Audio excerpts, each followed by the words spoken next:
Hello, friends. This is Dave Hurwitz, executive editor at ClassicsToday.com, here to share with you some of the goodies that I've learned in 4 years as a video critic, because this really was uncharted territory for me, and I suspect largely for the critical profession, which, as you may know, is in the doldrums. Now, you can't be a serious professional critic, and I like to think that I am a serious professional critic, unless you're a little bit of a student of the profession, of its history, especially music criticism. And, music criticism used to be carried on through newspapers.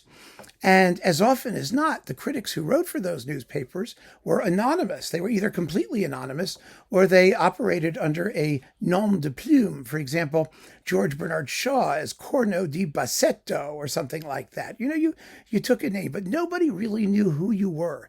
You enjoyed the cloak of anonymity, which gave you a certain flexibility and freedom to say what you wanted to say, and also to speak with that sort of third-person impartiality that criticism really should have. I mean, ideally, we should be speaking with like the voice of God, and we shouldn't have to worry about what our personal, boondoggles may be. Of course, all of it was personal, and the fact that these people were anonymous allowed for a great deal of what you might call insider trading and backroom dealing, which actually is the same kind of crap we find today on the internet with all of these people who comment about things and hide behind screen names and never have to take ownership of their opinions or the statements they make. And as we can see, people are often encouraged to say things that they would never say face to face to somebody if people knew who they really were,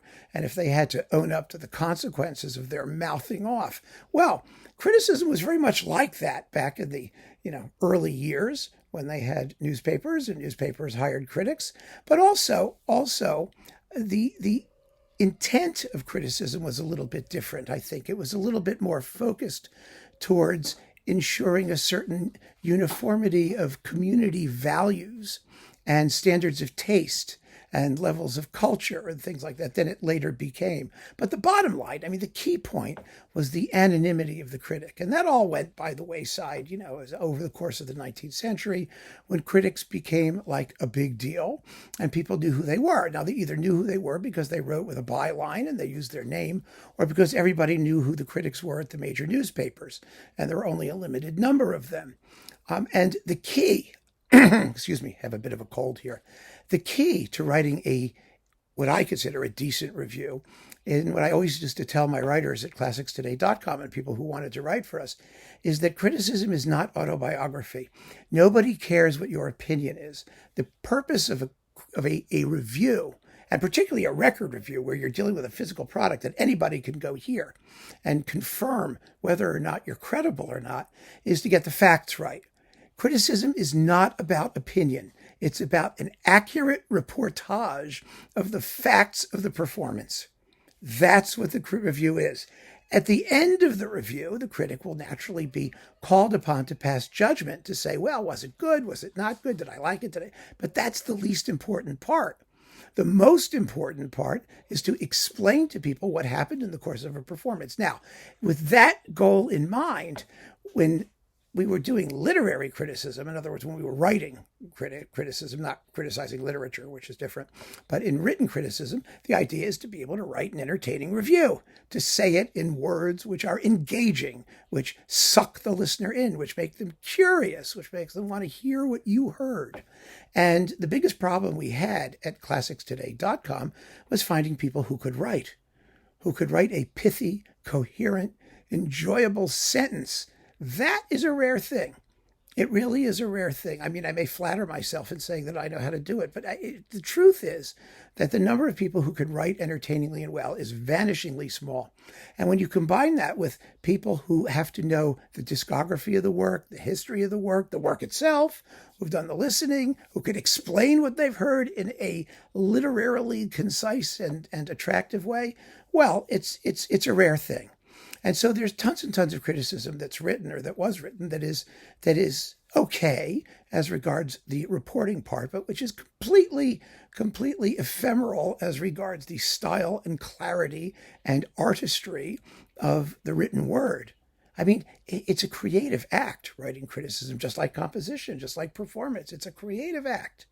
And the more creative you make it, the more entertaining and the more enduring it will be. I mean, one of the most enduring critics was George Bernard Shaw, and he was one of the worst music critics that ever lived. He was prejudiced. He was musically ignorant. He used to say things, it was, reading his criticism is horrifying. I mean, he liked what he liked. He had very strong opinions. That's okay.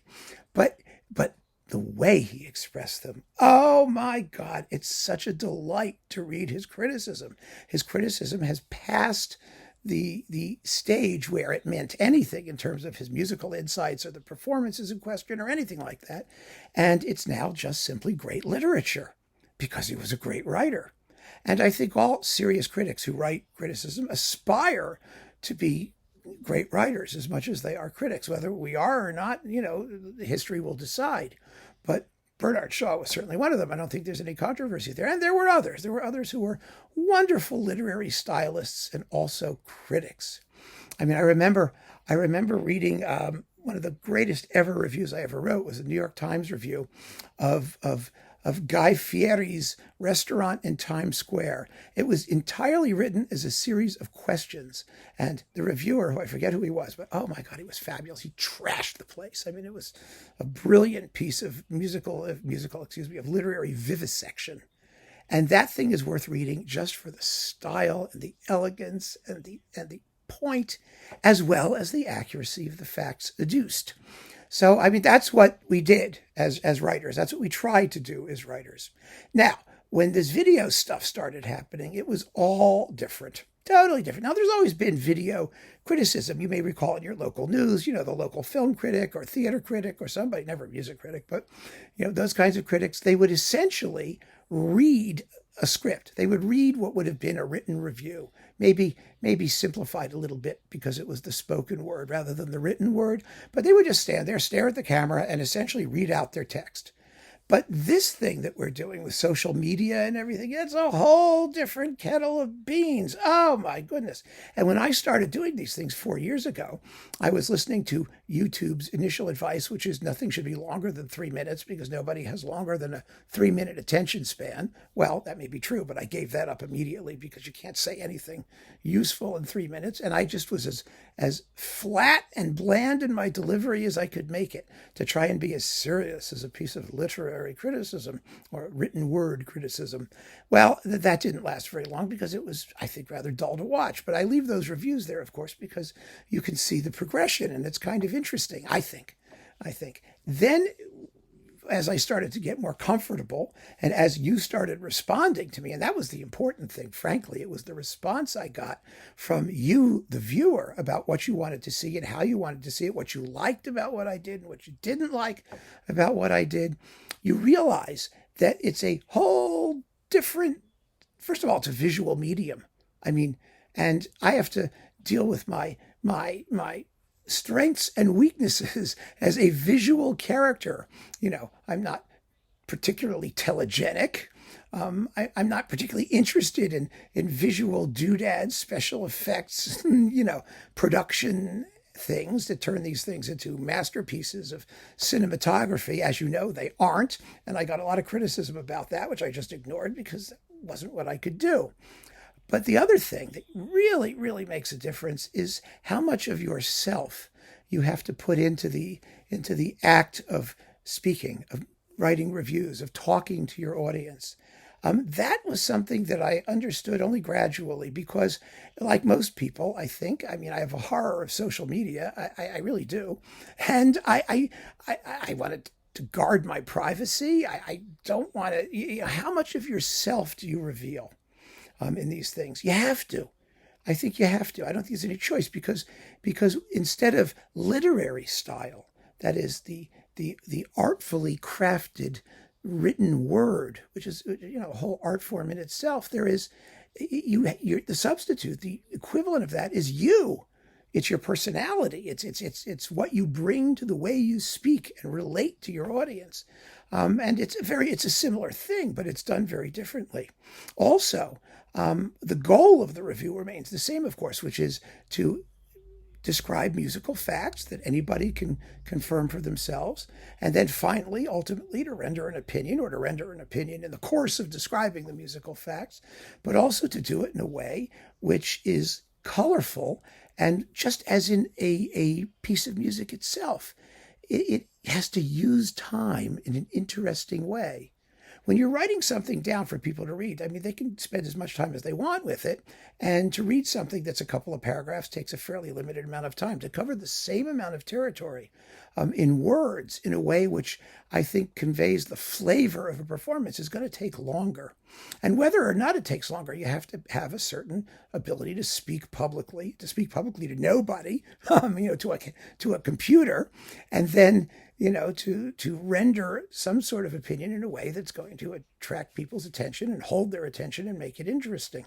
I hope I've been able to do that. And, it's great fun to learn how to do that. But I've seen a lot of YouTube videos about music, which are basically people just sort of sitting here and droning, in a monotone. It's really just painful to watch. I've also seen a lot that are brilliant, people who have vastly more ability than I do to make attractive looking video productions out of discussions of all kinds of, things musical, all kinds of matters musical. Everybody's going to have their own approach, but ultimately the goal is the same. The goal is to reveal the facts of the performance in a way that is engaging. And it's an ongoing process. That's all I can say. It's a learning process. And I'm still learning. I'm still figuring out, what the limits are of what I can do and what I can say, and also how much of my private life has to be revealed, how interesting it is, because I can't hide behind a screen name. I've got my face out there. I've got my life out there, my house, my cats, my things, all of that I think is useful. It's potentially useful material and making the videos more interesting and more watchable. But boy, is it a different ball game, a totally different ball game. And getting to learn the rules of the road as I've been going has just been wonderfully fascinating. And I have to say that to the extent that I've been at all successful I owe to you. I really do. I owe to you, my viewers, because without your response, I would be, pissing in the wind. Is that the word? The term? Just blowing gas. I mean, some people are saying I'm doing that anyway, but it needs an audience, and you need the feedback from the audience. Whereas with literary criticism, sometimes someone would write a letter to the editor, right? But basically, you never knew. You never knew if anyone read the thing or not, and if they read it, whether they cared or what their response was. Well, here it's all immediate and spontaneous and tactile. Really a fascinating difference. It really is. And when I go back and write reviews, which I still do, of course, for classicstoday.com, and I really want to go back to doing more if I can, because I love writing. It's my first great love, the written word. I adore writing. And I felt guilty when I first started doing videos. I really did, because a bunch of people wrote to me and said, I'm not interested in watching you. I'm not interested in videos. I want to read. I want to see what you had to say in words. And I felt awful about it. I really did, because the implication was that by somehow stepping out from behind the facade, of the written word, I was dumbing down and being, cheaper or more tawdry or trashy, or, the snob factor was definitely part of what was going on. And I had to sort of grapple with that and say, is this really a direction in which I want to go? But I think once the genie's out of the bottle, there's no putting it back. There really isn't. And so I regard this phase of my life as a critic as an adjunct, as a separate thing to the literary phase, because I still love writing and writing books and doing things, and they're very different activities. Very, very different activities. And I wanted to share this with you because this is one of the things I can do in this medium, which you really can't do in literary form. I mean, if I were to make a transcript of this talk and write it all down, it would probably be excruciating to read, number one, and who would care? I mean, it wouldn't be interesting. To the extent that you're watching this, it's because you're curious about what we are doing together about this experience and how we're approaching it. And I think that's wonderful. It's part of creating that community that you don't get to the same extent when you just do written criticism. So there are two very, very different things, two, I think, equally interesting and valuable things, and certainly I found them equally worth doing, and I enjoy it tremendously, but it's all because of you that I've been, I think, learning how to exploit this video medium in a more effective way, and so we all have a better time, which is, of course, the point, isn't it? Having a great time and having some fun talking about music and learning and listening and reporting what we've heard to each other. It's a wonderful thing, I think. I really do. And I thank you all for joining me on this journey and for helping me improve. And I'm incredibly curious to see how this all shakes down in the future, what it's all going to evolve into. I've always said, I'm basically an optimistic guy. I'm an optimistic pessimist. Let's put it that way. In other words, I think people are basically the same everywhere and always have been, which means that there are lots of awful ones and lots of good ones. And I think that this is actually, things are not worse. That civilization isn't collapsing. I mean, I hear so much of that crap. I hear it in politics. I hear it in this. I hear it in, no, things are changing. Things are changing, and either we change with the times, as the saying goes, or we don't. I think it's the question is one's adaptability and one's ability to take advantage of the opportunities offered by these new media and new means of communication. And so I look forward to continuing on this journey with all of you. And I thank you for giving me this opportunity to share with you sort of the nuts and bolts of the job of critic. I mean, just to conclude, I think it's important to do that. I think it's important to do that because, as I said, I think criticism really is in the doldrums. I think the respect that critics have are given is at an all-time low. I think that their power to influence anything is at an all-time low. Although this medium offers an unprecedented opportunity to regain some of that power if it's used well and healthily and strategically and intelligently. So I really believe that it's important for the critical profession to snap out of its doldrums and to see what it can make of these new opportunities to try and discuss the things that we love most and to promote them and to bring them to new audiences and all of those things. I mean, that's what the ultimate goal of criticism really ought to be. It's to bring people in, not to turn them off. So there you go, my friends. Thanks for joining me. Again, thank you so much for letting me blather on about these things. I think it's really just an extraordinary time. A wonderful time to be a music lover. It really is. And I'm delighted that so many of you agree with me. So keep on listening and take care.